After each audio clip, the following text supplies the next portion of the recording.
Chers frères et sœurs, bonsoir. J'aimerais que nous ouvrions l'Écriture dans un premier texte, dans l'Épître aux Hébreux au chapitre 1er.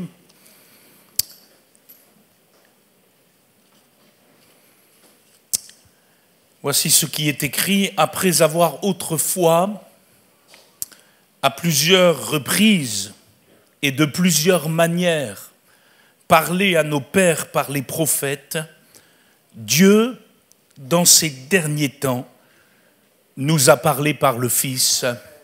Amen. J'aimerais attirer votre attention sur le temps des verbes.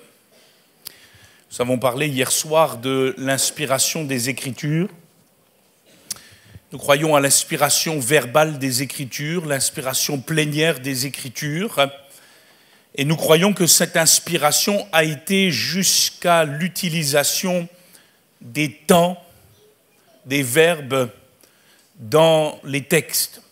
J'ouvre une parenthèse pour vous donner un exemple très concret. Je disais hier que le Nouveau Testament a été écrit en grec et lorsque Jésus est sur la croix, il prononce une parole qui est retranscrite en grec par les évangélistes, qui est cette parole que nos traducteurs traduisent par « tout est accompli ». Vous connaissez certainement cette expression. Dans le texte grec, c'est un seul verbe, « tétélestai », et il a un temps particulier parce que un peu difficile à retranscrire dans notre langue française parce que littéralement, il faut comprendre « tout est accompli » et « tout demeure accompli ». Et c'est jusque-là que va l'inspiration des Écritures. Dans ce texte, si je considère bien le temps des verbes, Dieu a parlé une première fois, de plusieurs manières, plusieurs reprises, dans une certaine époque. Et puis dans les derniers temps, parce que nous sommes dans les derniers temps, Dieu a parlé par le Fils. Et ça sous-entend que les paroles de Christ sont les paroles définitives de Dieu. En tant que parole incarnée, verbe divin, expression même de Dieu, rayonnement de sa gloire, il est celui qui met un point final à la révélation avec un grand R de Dieu. Il n'y a plus rien ni personne après lui.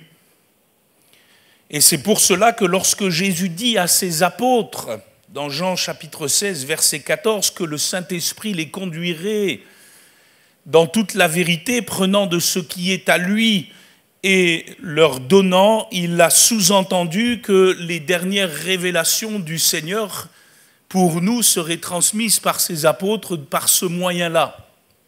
Et donc que les écrits apostoliques et le Nouveau Testament, pour faire simple, et la révélation close de Dieu. À tel point que dans l'Apocalypse, au chapitre 22, et vous connaissez ce texte, dernier chapitre de la Bible, versets 18 et 19, il est question d'une malédiction sur celui qui voudrait ajouter ou retrancher des paroles de ce livre. Alors bien sûr, dans le contexte du livre de l'Apocalypse, néanmoins, je soupçonne que ceux qui ont canonisé les livres ont placé l'Apocalypse en tout dernier aussi à cause de cette parole-là et dans la conception que, après les écrits apostoliques, il n'y a plus rien. Il y aurait beaucoup de choses à dire sur ce point, mais ce que nous partageons en introduction a une répercussion très pratique sur la manière dont nous voyons aussi les dons spirituels aujourd'hui au milieu de nous. Nous croyons que Dieu parle. Amen. Dieu parle par le témoignage de l'Esprit dans notre conscience, et Dieu parle aussi par les dons spirituels. Nous sommes une église de Pentecôte, des assemblées de Dieu, et nous tenons à l'expression des dons spirituels. Néanmoins, jamais, jamais, jamais, jamais, jamais les dons spirituels n'auront le poids d'autorité des Écritures. Pour la bonne et simple raison que l'apôtre Paul, dans cet écrit apostolique de la première lettre aux Corinthiens, nous déclare que ces dons, ces expressions, ces manifestations nous sont donnés à cause de notre imperfection. Et vous savez ce qui est écrit, quand ce qui est parfait sera venu, les dons cesseront. Ainsi, si les dons spirituels sont précieux et importants pour la vie de l'Église, leur inspiration n'est pas égale à l'inspiration des Écritures, pour la bonne et simple réalité qu'ils sont véhiculés par des communicateurs imparfaits, vous et moi. L'inspiration en nous n'est pas au même niveau que l'inspiration des écrivains bibliques et des apôtres en particulier, qui ont eu la grâce et le privilège d'avoir l'Esprit de Christ agissant en eux pour rédiger les dernières paroles du Seigneur. Et c'est pour cela, frères et sœurs, que jamais les paroles dites sous l'inspiration de l'Esprit ne pourront égaler les Écritures. En ce sens, il y a inspiration et inspiration. Il y a révélation et révélation. Et je dis ces choses parce que dans le monde pentecôtiste, charismatique, il y a tant et tant de déviance par une mauvaise utilisation et conception du mot inspiration et du mot révélation. Si je voudrais être précis, je mettrai un I majuscule et un R majuscule à l'inspiration et à la révélation des Écritures. Et je laisserai un I minuscule et un R minuscule à l'inspiration des hommes sous l'esprit, aussi pieux soit-il. Frères et sœurs, jamais une parole d'inspiration ou de révélation ne pourra contredire, ajouter ou infirmer ce que la parole de Dieu écrite déclare. Je dirais même que l'Écriture est le baromètre ou le niveau pour jauger ou juger les paroles dites inspirées des hommes au nom de Dieu. Je remarque que cette différence n'a pas toujours été faite et ça a entraîné beaucoup d'erreurs, de déviance, de déséquilibre. Je crois même que nous devons chercher toujours à ce qu'un don spirituel soit confirmé par l'Écriture. Vous pouvez dire amen à ça? Amen. Après avoir dit ces choses, nous allons parler ce soir de Christ et des Écritures. Le rapport du Seigneur et des Écritures dans son ministère terrestre, dans son incarnation. Lui-même dira que les Écritures rendent témoignage de lui, c'est ce qu'il dira aux pharisiens dans Jean 5, verset 39. Et certainement que ce soir, nous allons pouvoir apprécier ensemble la place des Écritures dans la vie de Jésus. Vous vous souvenez que hier soir, j'ai fait une analogie, et ça reste une analogie, entre Christ et les Écritures, vous montrant que, tout comme le Seigneur possède une double nature humaine et divine depuis son incarnation, l'Écriture possède une double nature, elle aussi, humaine, puisqu'elle a été écrite par ces hommes, mais divine parce qu'écrite, poussée par le Saint-Esprit et supervisée par le Saint-Esprit. Et tout comme vous ne pouvez pas séparer l'humain du divin dans la personne de Christ, vous ne le pouvez pas non plus dans l'Écriture. Tout comme Christ est appelé la parole vivante de Dieu, l'Écriture l'est aussi. Elle est appelée, cette épée à double tranchant, capable de juger sentiments et pensées dans Hébreux 4,12, vivante, permanente. Et tout comme Christ est pur, l'Écriture l'est aussi. Jésus est sans péché, la Bible est sans erreur. Néanmoins, et c'est là que s'arrête l'analogie, il y a une distinction fondamentale entre le Christ et les Écritures. Jésus est Dieu La Bible ne l'est pas. Elle rend témoignage de lui. Elle est le miroir dans lequel on le découvre. Et ainsi, nous n'adorons pas la Bible.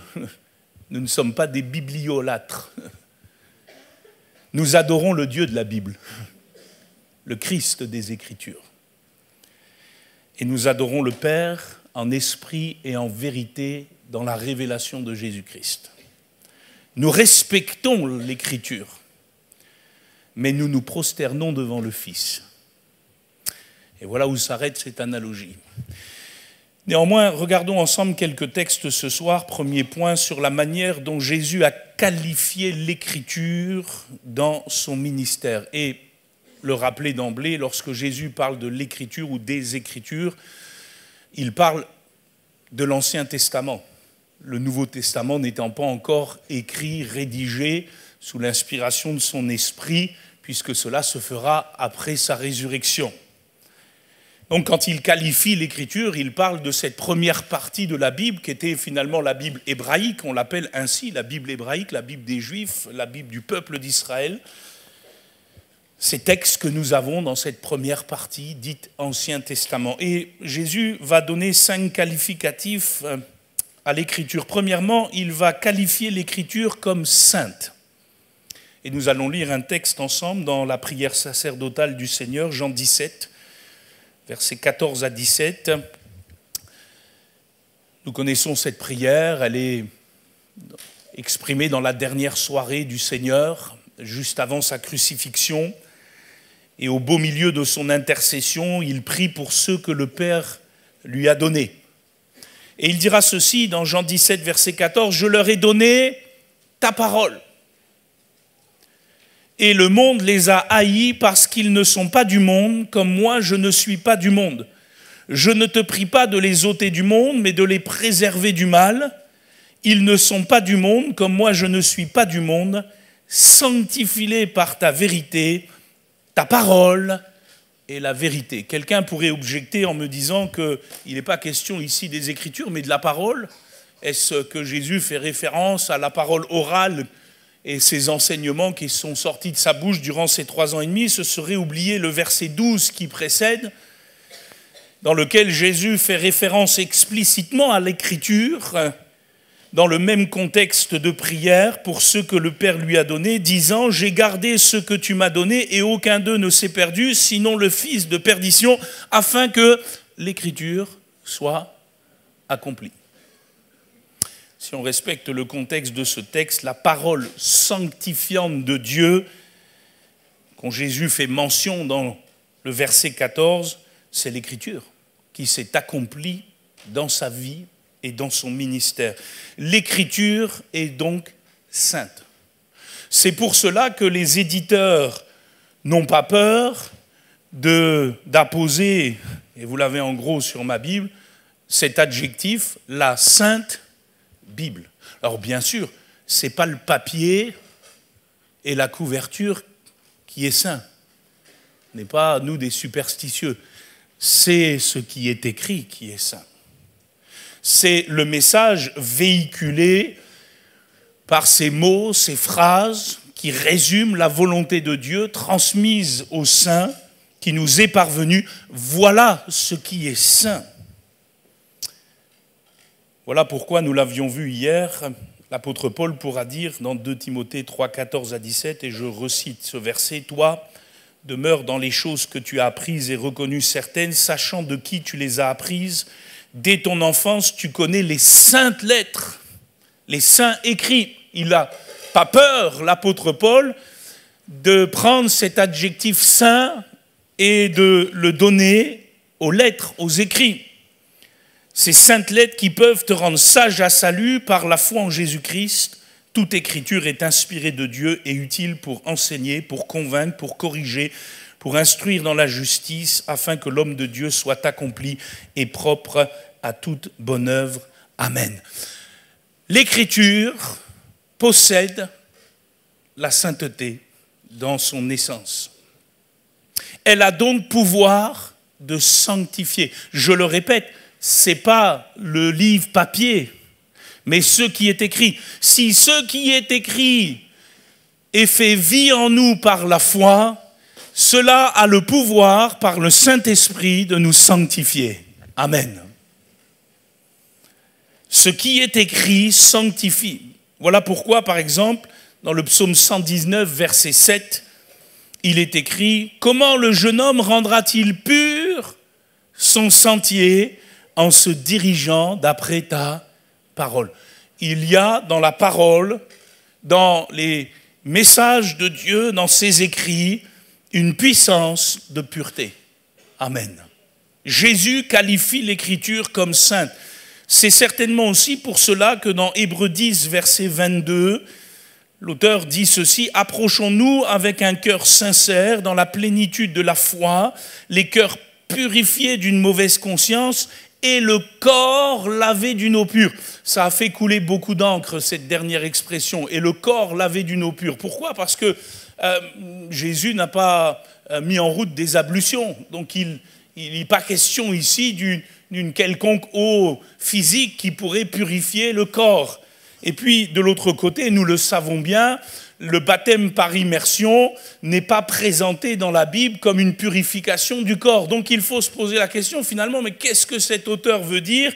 Si ce n'est peut-être qu'il faut prendre l'expression le corps comme étant finalement la réalité de la vie de quelqu'un. Paul disait, offrez votre corps comme un sacrifice vivant, saint, agréable, qui peut être sous-entendu, offrez votre vie totale. Et donc cette vie livrée, lavée d'une eau pure, quelle eau pure ? Certainement cette eau de la parole, cette eau des Écritures qui, venant dans nos vies, permet à chacun de nous, alléluia, de nous approcher devant Dieu avec un cœur sincère et une conscience purifiée. Le prophète Jérémie parlera de la parole de l'Éternel comme un feu qui purifie. Ma parole n'est-elle pas comme un feu, dit l'Éternel, Jérémie 23, verset 19, et comme un marteau qui brise le roc. Et voilà aussi pourquoi Jacques pourra dire dans sa épître, premier chapitre, verset 21, « C'est pourquoi, rejetant toute souillure et tout excès de malice, recevez avec douceur la parole qui a été plantée en vous et qui peut sauver vos âmes. Amen. » Jésus qualifiait les Écritures comme saintes. Deuxièmement, Jésus qualifiait les Écritures comme indestructibles. Regardez avec moi dans Jean chapitre 10, versets 34 à 38. Nous sommes dans un débat houleux entre Jésus et ses opposants. Et parce qu'il proclamait son origine divine, Jésus va leur répondre alors qu'ils objectaient à sa déclaration.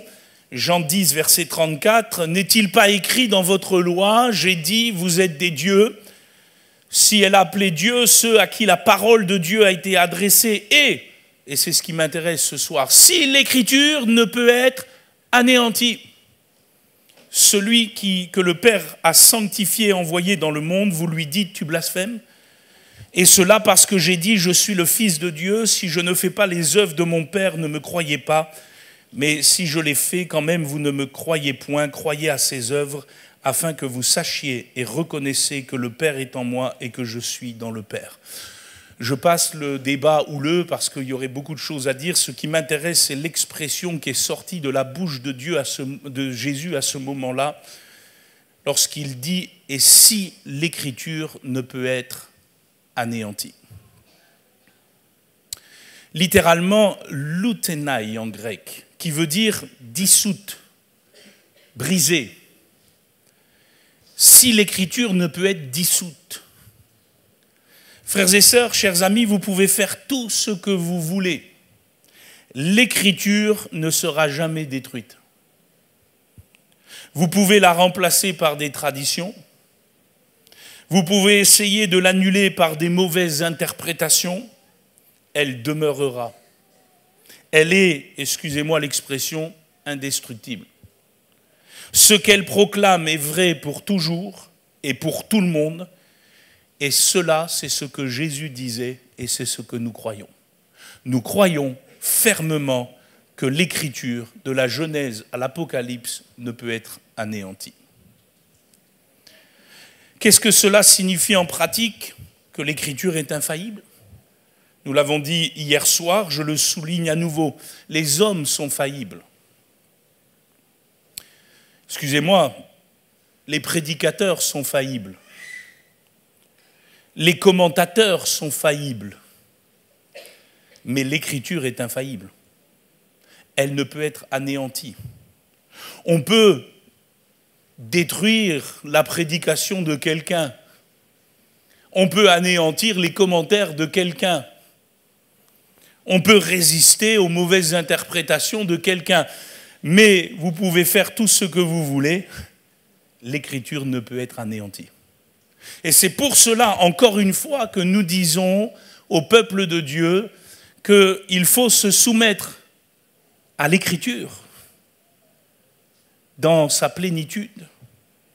Et puis, dans tout ce qui est dit, prêché, annoncé, retenir ce qui est bon et mettre de côté ce qui l'est moins. Parce que le seul écrit, le seul document qui est indestructible, c'est l'Écriture. C'est ce que Jésus nous enseigne. Troisièmement, et cela va de pair avec ce deuxième point, Jésus a qualifié l'Écriture comme éternelle. Regardez avec moi dans Matthieu chapitre 5, versets 17 à 18. Certains pensaient que Jésus était venu justement pour anéantir la loi et les prophètes.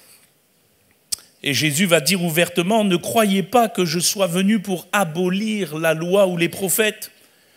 Je suis venu non pour abolir, mais pour accomplir, car je vous le dis en vérité, tant que le ciel et la terre ne passeront point, il ne disparaîtra pas de la loi un seul iota ou un seul trait de lettre jusqu'à ce que tout soit arrivé. Amen. Il dit aussi, le prophète Ésaïe, dans Ésaïe 40, verset 8, « L'herbe sèche, la fleur tombe, mais la parole de notre Dieu subsiste éternellement. » Amen.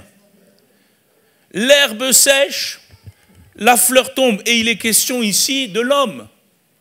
Nous sommes, frères et sœurs, c'est une métaphore, c'est une image, nous sommes considérés comme une herbe dans la Bible, ou alors comme une vapeur qui passe. On ne le voit peut-être pas ainsi, mais c'est ainsi que dans la perspective de Dieu et dans le temps de Dieu, les choses se vivent. Nous sommes comme une herbe. L'herbe sèche, la fleur tombe. Mon frère, ma sœur, tu vas passer. Si Jésus tarde, je vais passer.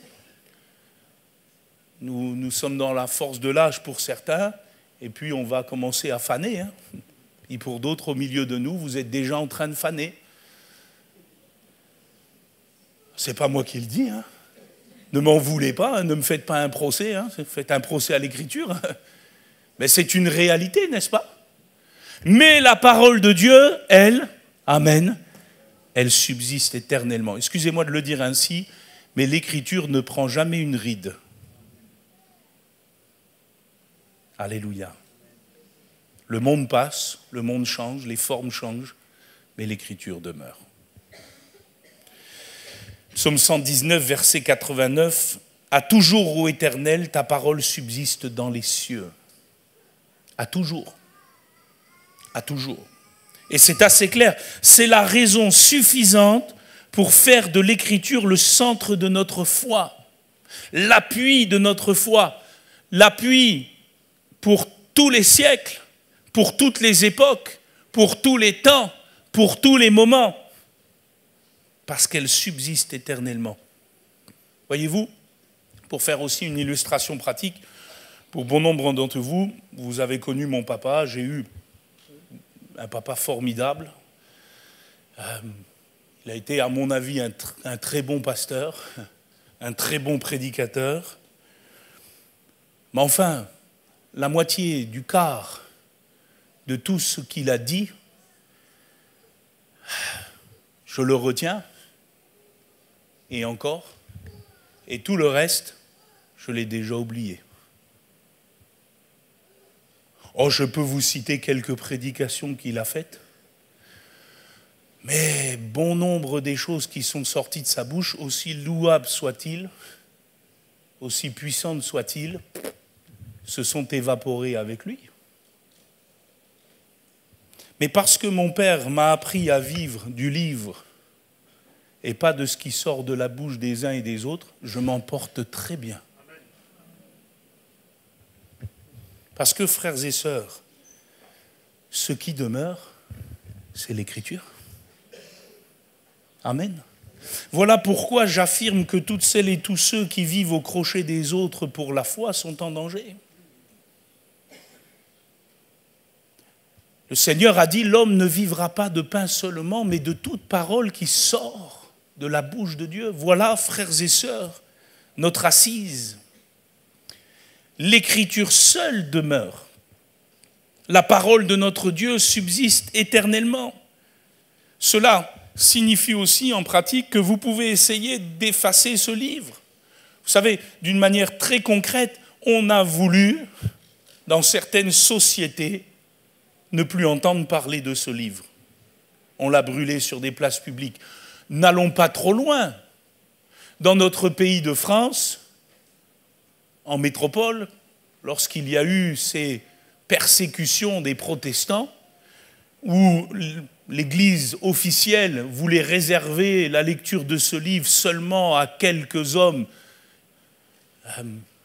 illuminés, éclairés, on a traqué ceux qui possédaient ce livre dans nos pays, dans notre patrie. On les a amenés au bûcher. On a brûlé le livre avec. Mais je remarque une chose, la parole de Dieu est toujours là. Amen. Parce que Jésus l'a qualifié d'éternel. Et il veille sur sa parole. Quatrièmement, Jésus a qualifié l'Écriture comme efficace. Regardez avec moi dans Matthieu 22, verset 29, il va dire ceci à ses opposants. Vous êtes dans l'erreur parce que vous ne comprenez ni les Écritures, ni la puissance de Dieu. Et c'est très intéressant qu'il va lier la puissance de Dieu aux Écritures. Vous ne comprenez, ni les Écritures, ni la puissance de Dieu. Sous-entendu que la puissance de Dieu se manifeste dans la compréhension de ce qui est écrit. Vous êtes dans l'erreur parce que vous ne comprenez ni les Écritures, ni la puissance de Dieu. Je sais que le Seigneur peut se manifester avec puissance dans des dons de guérison. Je n'ai aucun problème avec ça. Je prêche la guérison, je crois à la guérison des malades. Mais je crois que la puissance de Dieu, elle est déjà efficace là. Là. Dans la compréhension des Écritures. Voilà pourquoi la question a été lancée, et je l'ai dit hier par Philippe à l'eunuque. Comprends-tu ce que tu lis? Pourquoi? Parce que si tu le comprends, c'est puissant. Il y a quelque chose qui va se passer. Car la parole de Dieu est vivante et efficace. Hébreux 4,12, plus tranchante qu'une épée quelconque à deux tranchants, pénétrante jusqu'à partager âme et esprit, jointure et moelle, elle juge les sentiments et les pensées du cœur. Amen. Il y a de la puissance dans l'Écriture. Je suis persuadé que le Seigneur vous a déjà manifesté sa grâce à travers les Écritures, n'est-ce pas? Et il n'y a pas eu besoin de quelqu'un pour cela. Face au livre, face à la révélation du livre, vous avez été percuté comme un scalpel dans la main du chirurgien. Parfois, la parole de Dieu, elle est acérée, n'est-ce pas? L'Écriture, elle nous révèle l'ampleur de notre péché. Nous tombons sur notre face et nous nous relevons parce que le Seigneur est plein de grâce. Mais nous comprenons que la parole est efficace. Et je dirais, frères et sœurs, à partir de là, elle n'a pas besoin de justification. Vous savez, parfois on essaye de justifier la Bible. Vous voulez justifier la Bible, vous? Le Seigneur, il est assez grand pour se justifier tout seul. Ce qu'il a écrit s'auto-justifie, excusez-moi. Et puis de l'autre côté, finalement, ce que les âmes ont besoin, c'est l'Écriture. Parfois, lorsqu'on témoigne du Seigneur, on veut essayer toujours de passer par nos expériences. C'est très bien, je ne dis pas qu'il ne faut pas le faire. Mais ce que les âmes ont besoin, ce qui va changer leur vie, ce qui va les faire naître de nouveau, la semence incorruptible, ce n'est pas votre témoignage ni ce que le Seigneur a fait en vous, c'est ce livre. Amen. Alors quand vous ne savez pas dire à quelqu'un quelque chose de votre vie, partagez-lui l'Écriture. Vous ne pensez pas qu'un verset de l'Écriture peut changer la vie de quelqu'un? Non? Moi j'en suis témoin, j'ai un ami qui est devenu pasteur. Avant d'être pasteur, c'était un skinhead. Il avait une croix gammée grosse comme ça sur la poitrine, vous n'auriez pas voulu le voir. Et puis lorsque, un jour, après multiples expériences difficiles, il se retrouvait seul dans sa chambre, il a retrouvé une petite Bible que son papa lui avait offerte quand il avait 8 ans, dans un vieux carton, et il l'a ouverte dans les psaumes. Il est resté 3 semaines collé dans les psaumes. Il sortait de sa chambre seulement pour manger et puis absorbé par le livre. Et 3 semaines plus tard, il n'était plus le même homme. Dieu l'avait sauvé. L'Écriture n'a besoin de personne. Je dirais que si nous pouvons partager l'Écriture, c'est un privilège. Si nous pouvons la prêcher, c'est un privilège. Mais l'Écriture est suffisante. Elle est efficace. C'est ce que Jésus a dit. 5e, Jésus a qualifié l'Écriture comme suprême. Matthieu chapitre 15, versets 1 à 9. Il dit ceci, il est écrit ceci, alors des pharisiens et des scribes vinrent de Jérusalem auprès de Jésus et dirent, pourquoi tes disciples transgressent-ils la tradition des anciens? Car ils ne se lavent pas les mains quand ils prennent leur repas. Alors pour les enfants au milieu de nous, ce n'est pas un manque d'hygiène, Jésus n'était pas sale. Non. Ici, il est question de tradition, des ablutions rituelles que les pharisiens, les scribes avaient avant de prendre leur repas. Et puis le Seigneur va leur répondre du tac au tac. Et vous, pourquoi transgressez-vous le commandement de Dieu au profit de votre tradition? Car Dieu a dit, honore ton père et ta mère, et celui qui maudira son père ou sa mère sera puni de mort. Mais vous dites, celui qui dira à son père ou à sa mère, ce dont j'aurais pu t'assister est une offrande à Dieu, n'est pas tenu d'honorer son père ou sa mère. Alors vous savez, pour faire simple, les anciens, et les rabbins en particulier, ils avaient la fâcheuse habitude de prendre les textes et puis de se poser toutes sortes de questions inutiles, à savoir qu'est-ce qu'il faut faire dans ce contexte-là. Imaginons que quelqu'un a réservé une partie pour le Seigneur et voilà que ses parents sont dans le besoin. Qu'est-ce qu'il fait? Il donne ça au Seigneur, il bénit pas ses parents. Et puis eux, ils avaient dit oui, fais ça parce que c'est très spirituel. Et le Seigneur dit tout l'inverse. Il dit non. La Bible, elle est simple. L'Écriture, elle est simple. Honore ton père et ta mère. Sous-entendu, en quelconque circonstance que ce soit. Voilà ce qui est suprême, voilà ce qui est premier, voilà ce qui est éternel. Et Jésus va ramener la primauté de l'Écriture dans la vie du croyant.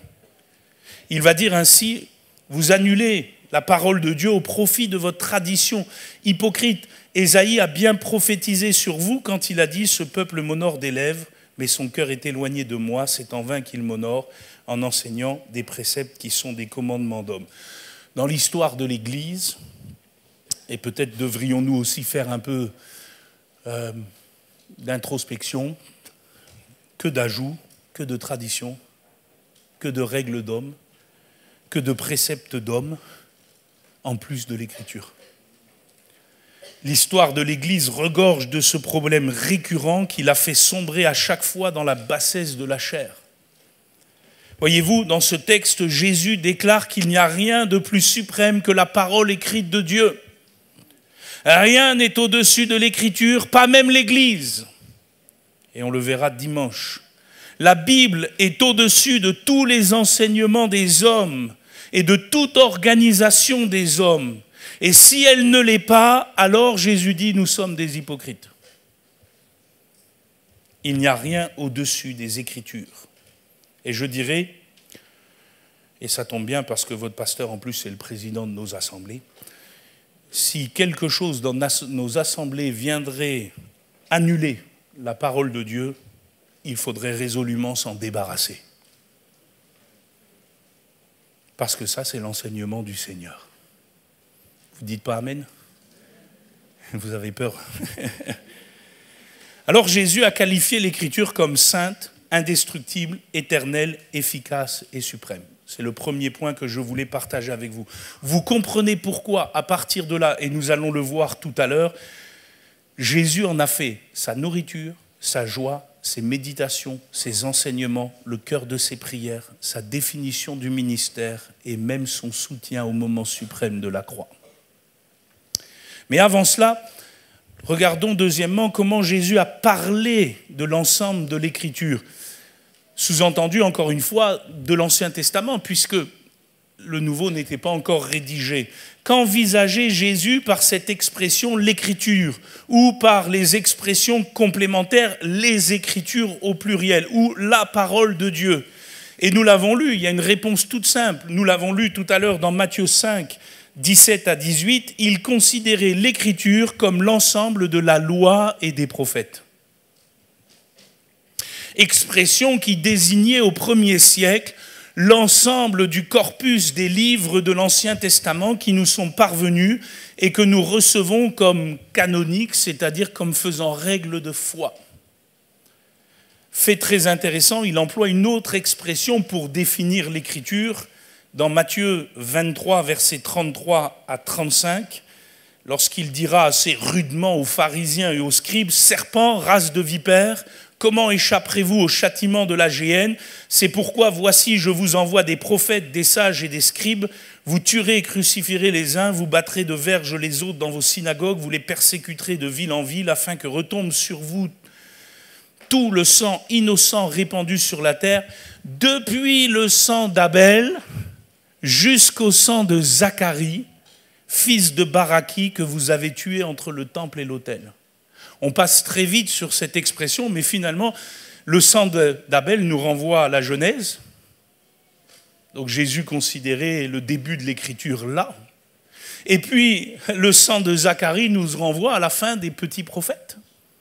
Donc Jésus considérait tous ces livres, entre le sang d'Abel et le sang de Zacharie, comme l'Écriture.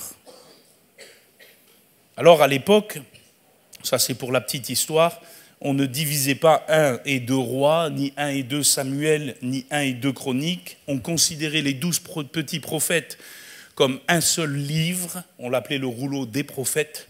Le livre de Ruth était rattaché au livre de Juge et Josué et les lamentations de Jérémie à celui de sa prophétie. Et au total, on ne comptait donc pas 39 livres comme nous on a, mais 22. 22 rouleaux. Parce que la division était un peu différente. Et je note une chose, jamais Jésus n'a cité d'autres livres. Jésus n'a jamais cité les apocryphes que vous retrouvez dans la Bible catholique romaine. Je le dis ouvertement et parce qu'il faut l'appuyer, ce que les catholiques appellent comme des livres deutérocanoniques, ces 12 livres dans la deuxième section de leur Ancien Testament, Jésus ne les a jamais cités. Ils ont été canonisés par l'Église catholique romaine en réponse à la réforme au XVIe siècle, dans ce qu'on appelle le Concile de Trente. Jésus n'a jamais non plus cité les écrits juifs, parce qu'il y avait d'autres écrits juifs qui circulaient. Si peut-être certains d'entre nous connaissent le livre d'Enoch, ou le Testament d'Abraham, ou d'autres livres des Juifs mystiques des siècles qui ont précédé le Seigneur, Jésus ne les a jamais cités. Qu'est-ce que je veux dire par là? Simplement que lorsque Jésus emploie l'expression « la loi ou les prophètes »,« Moïse et les prophètes » ou « l'écriture » ou « les écritures » ou « la parole de Dieu », il signifie bel et bien l'ensemble des livres que vous avez dans l'Ancien Testament. Des 22 rouleaux, il en a cité 18 que nous avons. Je pense que les 4 autres, il les a aussi cités, mais peut-être dans des textes que nous n'avons pas reçus comme canoniques. Quoi qu'il en soit, Jésus a confirmé bien des choses que la science critique voudrait évincer.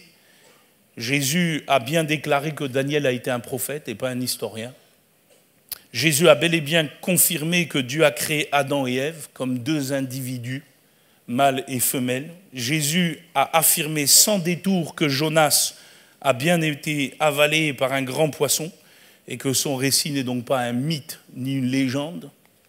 Il a attesté que le monde a bel et bien été sous les eaux du déluge, dans Matthieu 24, verset 37. Il a déclaré que Sodome et Gomorrhe ont bien été détruites par le feu du temps de Lot. Et il y a des dizaines et des dizaines et des dizaines d'événements et de récits de l'Ancien Testament que Jésus a cités dans ses discours qui valident leur historicité et leur pertinence pour nous aujourd'hui. Ce que je veux dire par là, c'est que Jésus nous dit « Vous pouvez avoir foi dans les Écritures ». Ça m'amène maintenant dans un troisième point à considérer comment Jésus a utilisé les Écritures. On a vu comment Jésus a qualifié les Écritures, ce que Jésus considérait par cette expression, les Écritures. Et finalement, et c'est là le plus important, comment il les a utilisées. Quel a été le lien de Jésus et des Écritures? Parce que si je suis appelé à la ressemblance de Jésus, c'est quand même ce qui est écrit, à mon avis, il serait peut-être bon de faire comme lui. Il serait peut-être bon que chaque chrétien qui se réclame être disciple de Jésus fasse comme son maître. Comment Jésus a utilisé les Écritures? Quelle est la place des Écritures dans la vie et le ministère de Jésus? Nous n'avons pas beaucoup d'indices sur l'enfance de Jésus. Mais il y a quand même un événement particulier qui retient mon attention. Jésus a 12 ans. Il est emmené par Marie et Joseph au temple. Vous trouverez ce texte dans le chapitre 2 de l'évangile de Luc. Et voilà qu'il monte pour la fête. Et on ne montait pas seul à la fête, on montait en village. Les routes étaient peu sûres en Israël. Vous vous souvenez de la parabole de ce pauvre homme qui est descendu de Jérusalem à Jéricho, qui s'est fait tabasser, excusez-moi, par des brigands au détour du chemin. Son erreur a été certainement d'être seul. On montait ensemble et on vivait la fête ensemble et puis on redescendait ensemble. Et lorsque la fête fut finie, vous connaissez le texte, les parents de Jésus pensaient que Jésus était avec les copains dans le village qui allait redescendre tranquillement en Galilée. Ils ne s'inquiétaient pas. Vous savez, c'est un peu quand on fait une randonnée un peu tous ensemble, on ne s'inquiète pas trop de savoir où ils sont. On sait très bien que les marmailles, ils doivent être quelque part par là. On va bien les retrouver au bout d'un moment. Sauf que là, au bout de la fin de la journée, ils n'ont pas retrouvé Jésus. Alors ceux qui sont parents au milieu de nous, vous pouvez commencer à comprendre ce qui s'est passé dans le cœur de Marie et Joseph. Quand déjà nous, on perd notre enfant au Jumbo, enfin c'est plus Jumbo, à Carrefour, et on est déjà en train de crier à l'accueil. Et eux, ils commencent à être paniqués. Le premier jour, il n'est pas là. Ils remontent à Jérusalem et ils vont le chercher 3 jours. Nous, il y a déjà alerte enlèvement qui passe à la télé. Et c'est bizarre qu'ils n'ont pas réalisé que Jésus aurait peut-être pu être au temple. Ils l'ont cherché partout, sauf là. Et seulement à la fin, ils vont le chercher là. Et ils vont le trouver, nous dit l'Écriture, je cite, verset 46 du chapitre 2 de Luc, au milieu des docteurs, les écoutant et les interrogeant. Au milieu des docteurs de quoi? Pas les médecins, mais les docteurs de la loi, les docteurs de ce qui était écrit. Et je m'aperçois que Jésus, à l'âge de 12 ans, parfaitement homme, dans son développement, est déjà intéressé par les Écritures. Oh, plaise à nos enfants qui ont 12 ans ici de s'intéresser aux Écritures. Amen. Amen. Amen. Eh oui, je crois que le Seigneur, il peut parler à nos enfants. Moi, j'avais 12 ans quand le Seigneur m'a baptisé du Saint-Esprit. Alléluia. Les Écritures étaient déjà dans la vie de Jésus. Après, on a une période de silence. Pendant 18 ans, on ne sait pas ce qui va se passer dans la vie de Jésus. Et là, vous avez toutes sortes d'écrits gnostiques du IIe siècle, comme l'évangile de Thomas ou l'évangile de Barnabé ou autres, qui vous racontent des cracks sur cette partie-là, un peu mystique, tout ça, alors que la Bible est silencieuse. On va retrouver Jésus à l'âge de 30 ans environ dans la petite synagogue de Nazareth. Voilà qu'il est arrivé à l'âge de maturité. Chez les Juifs, au 1er siècle, c'est à peu près à cet âge qu'on considère quelqu'un dans la maturité, 30 ans. Et il a maintenant le droit de lire le rouleau. Fait très intéressant, Jésus sait lire. Je disais hier que beaucoup ne savaient pas lire, Jésus, lui, savait lire. Et certainement parce que son père charpentier devait avoir une certaine connaissance, une certaine éducation, malgré le fait qu'ils étaient dans la campagne et que les Galiléens étaient méprisés par les Judéens. Il ne faut pas penser que Jésus et même ses apôtres étaient, excusez-moi, des idiots. Vous savez, on prend souvent ce texte, ils étaient sans instruction, comme si ils n'avaient jamais été à l'école, ils avaient bac moins 10. Non, oh là là, rien de tout ça. Certainement que tous ces gens étaient certainement capables. D'ailleurs, ils ont écrit. C'est rien que pour nous dire qu'ils étaient capables. Quand ce texte dit qu'ils étaient sans instruction, c'est pour nous dire qu'ils n'avaient pas été dans les écoles officielles rabbiniques. Mais ça ne veut pas dire qu'ils étaient incapables. Je ferme la parenthèse. Jésus sait lire. Et voilà que ce Shabbat, c'est lui qui fait la lecture. Il se lève, on lui tend le rouleau du livre d'Ésaïe. Voilà qu'on lisait périodiquement l'Écriture. Je vous en ai parlé hier. Les rouleaux étaient lus dans les synagogues le jour du Shabbat. Et voilà que Jésus, on lui donne le rouleau du livre. Et fait très intéressant, il est écrit qu'il trouva dans ce rouleau le passage que nous on a au chapitre 61, verset 1er, dont il est question de lui. Quand il dit « L'Esprit du Seigneur est sur moi ». C'est quand même fort parce qu'à l'époque, dans les rouleaux, il n'y avait pas de chapitre et pas de verset. Ça, c'est des ajouts dans nos traductions pour rendre la lecture de la Bible facile. Vous savez, les petits titres, les chiffres, tout ça, ce n'était pas dans les rouleaux. On écrivait en bloc. Et la raison est toute simple, le papyrus, ça coûtait cher. Donc on écrivait resserré, sans coupure, sans sauter de ligne. Et Jésus est capable de retrouver ce texte. Ça quand même sous-entend qu'il le connaissait, qu'il savait où c'était. Et donc qu'il l'avait manié. Ça sous-entend quand même que dans les 18 ans de silence, il a eu contact avec les Écritures. Au point qu'il est écrit, ensuite il roula le livre, le remit au serviteur et s'assit. Tous ceux qui se trouvaient dans la synagogue avaient les regards fixés sur lui. Alors il commença à dire, aujourd'hui, cette parole de l'Écriture que vous venez d'entendre est accomplie. Et voilà comment il a lancé son ministère. Il a lancé son ministère sur la base de l'Écriture. Tout fils de Dieu qu'il était. Il a lancé son ministère sur la base de l'Écriture.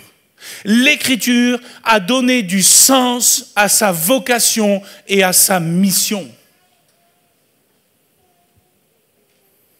Et c'est pour cela que jamais par la suite, il ne s'en est éloigné ni affranchi.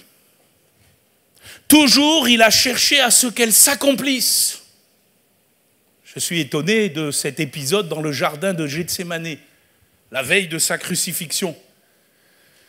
Lorsque Judas arrive avec la cohorte et tous ceux qui sont envoyés aussi par les anciens pour se saisir de lui, voilà que l'apôtre Pierre, dans un geste malheureux, tire une épée et va couper l'oreille ou le lobe de l'oreille d'un certain Malchus. Vous connaissez cette histoire, n'est-ce pas? Qu'a fait Jésus dans ce moment-là? Un miracle extraordinaire, il a ramassé ce bout d'oreille et par son toucher extraordinaire, il a guéri cet homme. Moi, j'aurais voulu voir ça. Et puis, il a dit quelque chose d'important à Pierre. Il a dit, Pierre, remets ton épée dans ton fourreau. Comment donc s'accompliraient les Écritures d'après lesquelles il doit en être ainsi? Jésus ne s'est pas dérobé aux Écritures quand les situations s'opposaient à lui. Il n'a pas cherché un moyen échappatoire à la souffrance. Il a vécu la souffrance, la trahison, l'arrestation, la potence à cause des Écritures. Et c'est pour cela que dans son enseignement, dans les 3 ans qui ont précédé ce moment fatidique, Jésus a cité abondamment les Écritures. D'ailleurs, je remarque d'après les 4 évangiles qu'il en appelait invariablement aux Écritures, comme à l'autorité qui ne pouvait être contestée. Il avait une expression qui revenait souvent dans sa bouche. Qu'est-il écrit dans la loi ? Un jour, il y a un jeune homme qui est venu le voir. Que dois-je faire ? Puis le Seigneur va lui dire, mais qu'est-il écrit ? Pourtant, il est le Fils de Dieu. Il aurait pu quand même dire des choses sans les Écritures, non ? Il en est l'auteur, par son esprit. Il aurait pu tout à fait s'affranchir des Écritures en disant « C'est moi le Fils de Dieu, et voici ce que je peux dire. » Jamais. Même son enseignement a été fondé sur les Écritures. Et c'est certainement comme cela qu'on peut reconnaître un bon prédicateur d'un mauvais. Que lisez-vous ? Dans le désert, nous l'avons cité hier, face à l'adversaire de son âme, sa seule arme fut l'Écriture. Il est écrit. Voyez-vous, même lorsqu'il est tenté, ayant été tenté comme nous en toutes choses, il répond par les Écritures. Qu'est-ce que tu fais, toi, quand tu es tenté ? Tu réponds par quoi ? Par tes sentiments ? Par tes idées ? Par tes pensées ? Par quelques paroles ? Jésus opposait l'Écriture. Il s'est enfermé, excusez-moi l'expression, enveloppé des Écritures. Dans son ministère, dans son enseignement, dans ses réactions, dans ses tentations, dans ses souffrances, aux villes qui avaient refusé de se convertir. Il rappellera le triste sort de Tyr, de Sidon et de Sodome dans les Écritures. Aux pharisiens qui demandaient un miracle, il rappellera le signe accordé à Jonas dans les Écritures. Aux messagers de Jean-Baptiste qui, dans sa prison, se demandaient s'il était bel et bien l'élu de Dieu. Il cita les Écritures. Aux Juifs qui le suivaient pour du pain, il leur rappellera la manne céleste qui nourrit Israël dans le désert selon les Écritures.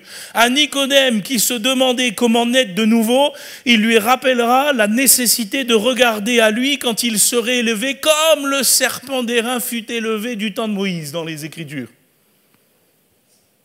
Excusez-moi de le dire ainsi, mais Jésus n'a rien inventé.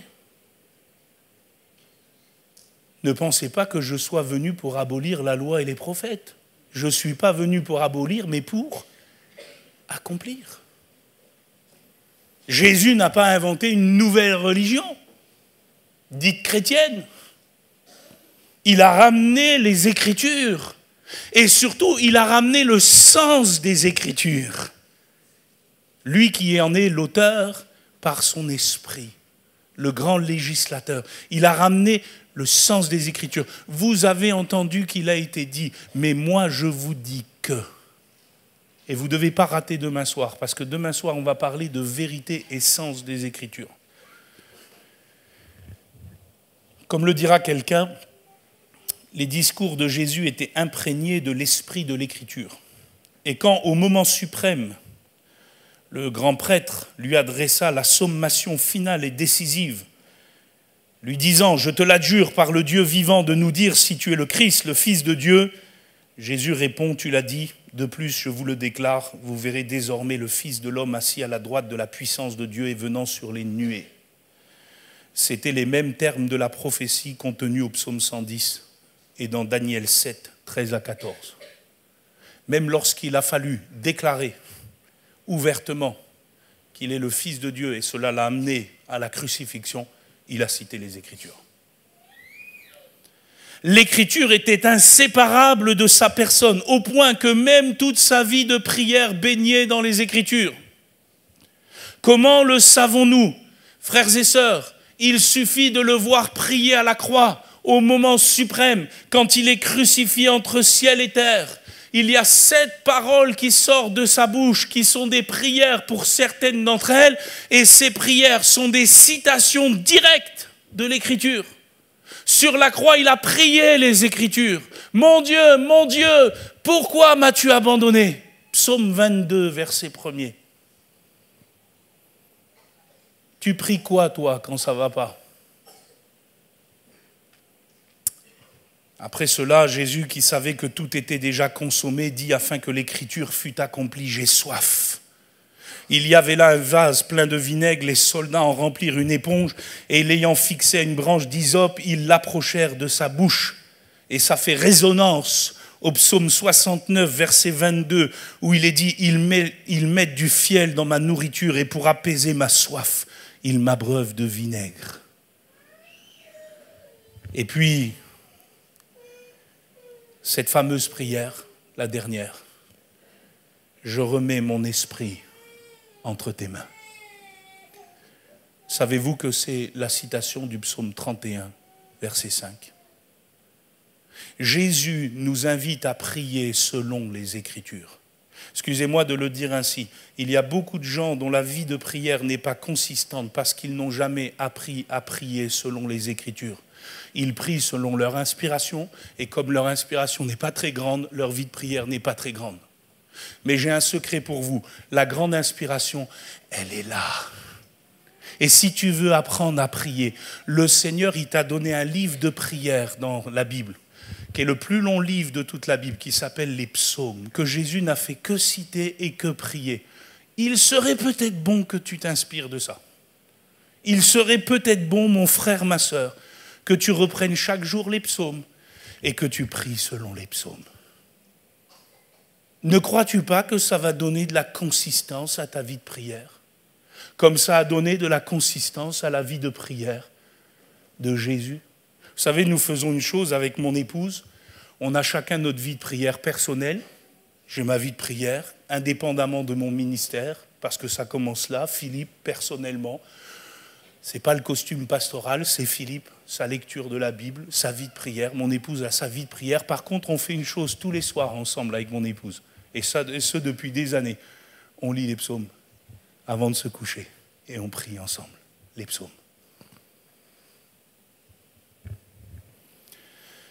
Jésus ne vous donnera pas un autre secret. Il a fait baigner sa vie de prière dans les Écritures. Parce que c'est les Écritures qui contiennent la puissance de Dieu. Ne connaissant que si peu les Écritures et si peu la puissance de Dieu, certains chrétiens sont terrassés quand ils doivent descendre dans la vallée de l'ombre de la mort ou dans leur jardin de Gethsémane. À l'heure suprême, Jésus fut soutenu par les Écritures et cela doit nous enseigner quelque chose d'important. Comment pouvons-nous prétendre faire l'œuvre de Dieu si, contrairement à Jésus, nous nourrissons si peu des Écritures? Frères et sœurs, j'avance et j'ai bientôt terminé. À propos de la fin du monde, Jésus a cité les Écritures. Même là, il n'a rien inventé. Il a dit, vous voulez savoir ce que sera la fin du monde? Il en sera du même que du temps de Noé. Il en sera de même que du temps de Lot. Quand je regarde notre monde, j'ai l'impression qu'on est du temps de Noé. Non, j'ai l'impression qu'on est du temps de Lot. Et je n'ai pas besoin d'avoir un grand diplôme en théologie pour comprendre que Jésus va revenir.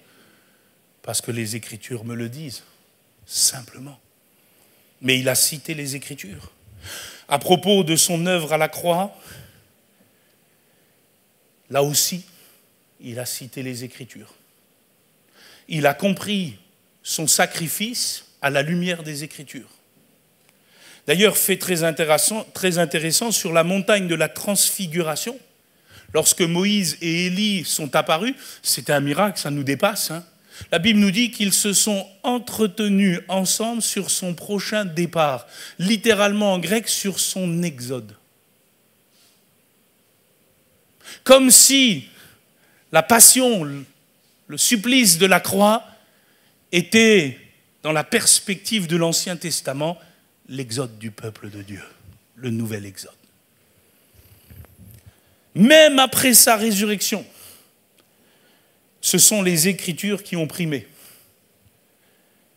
Lorsqu'il a rencontré les disciples d'Emmaüs qui rentraient chez eux tout tristes et qu'il s'est approché, Luc 24, verset 27, commençant par Moïse et par tous les prophètes, il leur expliqua dans toutes les Écritures ce qui le concernait.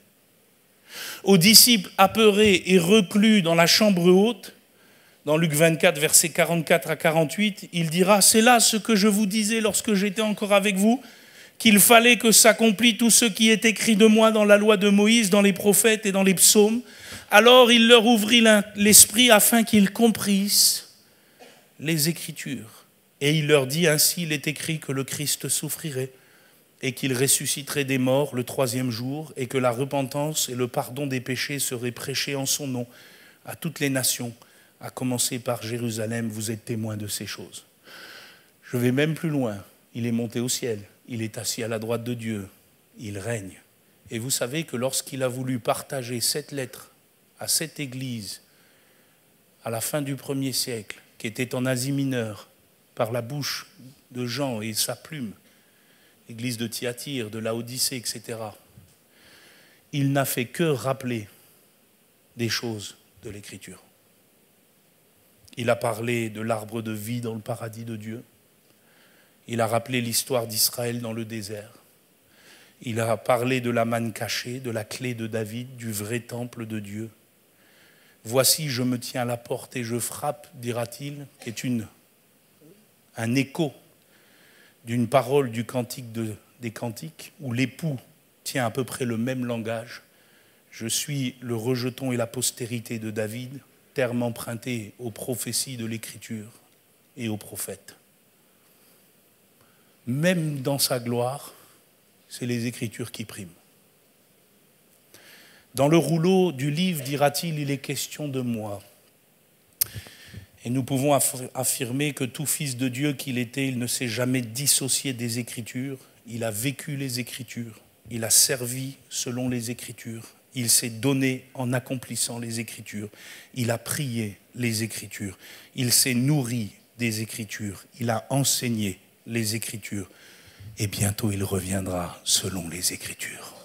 Voilà pourquoi Paul pouvait dire « Je vous rappelle, frères, l'évangile que je vous ai annoncé, que vous avez reçu, dans lequel vous avez persévéré, par lequel vous êtes sauvés, si vous le retenez tel que je vous l'ai annoncé, autrement vous auriez cru en vain. Je vous ai enseigné avant tout, comme je l'avais aussi reçu, que Christ est mort pour nos péchés, selon les Écritures, qu'il a été enseveli et qu'il est ressuscité le 3e jour, selon les Écritures. » Mon frère, ma sœur, et je conclus, la parole, la parole, la parole. L'Écriture, l'Écriture, l'Écriture. Tout le Nouveau Testament me montre que les apôtres ont fait la même chose que Jésus. Paul a justifié toute la doctrine de la justification par la foi, par les Écritures. Ils n'ont jamais rien fait ni annoncé sans les Écritures, sans une preuve des Écritures. J'y vais même jusqu'à vous dire que vous ne pouvez pas comprendre le livre de l'Apocalypse, qui est le livre où il y a le plus de références bibliques, c'est-à-dire des écrits hébraïques de l'Ancien Testament, quasiment à chaque verset une allusion de l'Ancien Testament.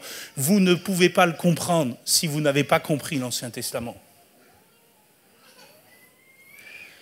Christ et les Écritures, un lien inséparable. Alors, quelques questions et on va prier. Si toute la vie et le ministère de Jésus ont été imprégnés des Écritures, ne penses-tu pas, mon frère, ma sœur, qu'il faudrait aussi que ce soit le cas pour toi? Comment peux-tu passer si peu de temps avec les Écritures alors que ton maître a basé toute sa vie sur elles? Comment peux-tu développer une vie de prière sainte et conséquente sans les Écritures alors que ton maître priait par les Écritures? Comment peux-tu résister au jour de la tentation sans les Écritures, alors que ton maître ne brandissait que les Écritures comme arme de défense? Comment peux-tu traverser tes épreuves sans les Écritures, alors que Jésus s'est solidement appuyé sur elles jusqu'à l'heure suprême de Golgotha? Comment peux-tu triompher sans les Écritures, alors que Jésus est ressuscité selon les Écritures? Mon frère, ma sœur, n'est-il pas temps de t'enfermer dans les Écritures? N'est-il pas temps de plonger tes regards entre la Genèse et l'Apocalypse? N'est-il pas temps que l'Écriture s'accomplisse dans ta vie? N'est-il pas temps que l'Écriture s'accomplisse dans ton couple? N'est-il pas temps que l'Écriture s'accomplisse dans nos services, dans nos ministères? Jésus nous enseigne la primauté des Écritures. Merci Seigneur. Nous bénissons ton nom.